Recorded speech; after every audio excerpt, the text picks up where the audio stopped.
Alors je m'appelle Claudia Duvez, je suis en APP5 en photonique et système optronique.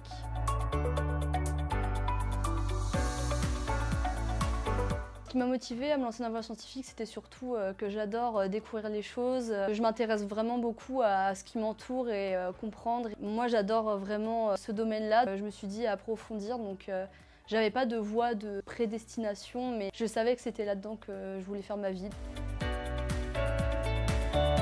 Je me suis orientée en formation en apprentissage pour justement apprendre et avoir le côté appliqué dès le début et justement avoir un pied dans le monde de l'entreprise. Et c'est vrai que c'est super intéressant d'avoir ce premier lien dans le monde professionnel, déjà pour savoir à quoi s'attendre dans notre vie future et surtout pouvoir s'adapter. Si on a des difficultés, on est quand même encadré par l'école, on a toujours un soutien derrière nous, l'école nous encadre forcément, on n'est pas lâché tout seul dans la nature. Du coup, ça me permet de vivre mon expérience en tant qu'étudiante et en tant que femme dans un domaine scientifique quand même très marqué masculin. Je trouvais ça super important pour moi, pour ma formation, de pouvoir avoir mon côté théorique à l'école et mon côté appliqué en entreprise et justement même découvrir des nouvelles personnes, des nouvelles méthodes de travail, c'est toujours bon en plus.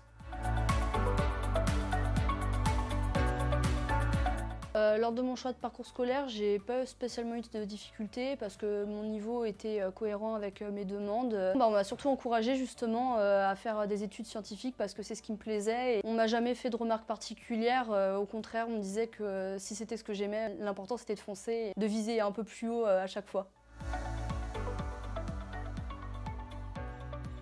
C'est surtout comprendre justement le monde qui m'entoure, de regarder quelque chose et de me dire comment ça fonctionne et d'avoir les réponses. D'apprendre tous les jours, c'est surtout ça, c'est apprendre, découvrir des nouvelles vocations. Avant de commencer mon parcours, il y avait des choses que je ne connaissais pas du tout. Et découvrir des nouvelles matières ou des nouveaux concepts, c'est toujours super intéressant dans la vie de tous les jours. À l'école, on m'a toujours considérée comme tout le monde. Et surtout des idées préconçues sur le fait d'être une femme, d'être plus émotive, d'être plus sensible, dans le monde du travail notamment. À l'école, surtout à Polytech, du coup on est super bien entouré. Il n'y a vraiment pas de distinction fille-garçon, franchement ça c'est génial. Mais dans le monde du travail, c'est vrai que j'ai déjà été confrontée à des remarques ou une prise en considération différente du fait que je sois une fille. Je pense qu'il faudrait former les gens à plutôt prendre en considération les caractères de chacun et s'adapter à la personne avec qui on est en face et pas se focaliser sur le fait que ce soit un homme, une femme ou le parcours qu'on a. On a chacun notre parcours de vie.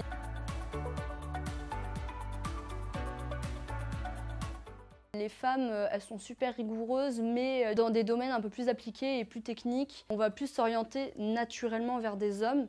Donc c'est plutôt un stéréotype comportemental plutôt que la pensée des gens, mais plutôt une remise en question des connaissances, alors qu'à parcours égal et à formation égale, ça n'a pas lieu d'être. Pour moi, il n'y a même pas à en douter. En fait, si on aime ce qu'on fait, si on aime le domaine scientifique, il ne faut pas douter et il faut foncer à fond et juste faire ce qu'on aime. Et même si c'est compliqué de savoir ce qu'on aime, surtout quand on est jeune, mais il ne faut pas se limiter au fait qu'on soit une fille, un garçon, ou que voilà, l'idée préconçue c'est que la scientifique c'est pour les hommes et le littéraire c'est pour les femmes. Il ne faut pas se fixer là-dessus. On a besoin de femmes parce que chacun a sa pierre à apporter à l'édifice. Moi personnellement, je suis dans un labo de recherche. Donc c'est quand même un milieu très masculin. Typiquement dans mon équipe, on n'est que 4 femmes sur une équipe de 20 personnes. Donc c'est quand même très peu. Je pense qu'on a tous quelque chose à apporter et c'est vrai qu'on a chacun notre regard différent sur le même sujet. Quoi qu'on ait fait comme parcours, on a toujours quelque chose à apporter.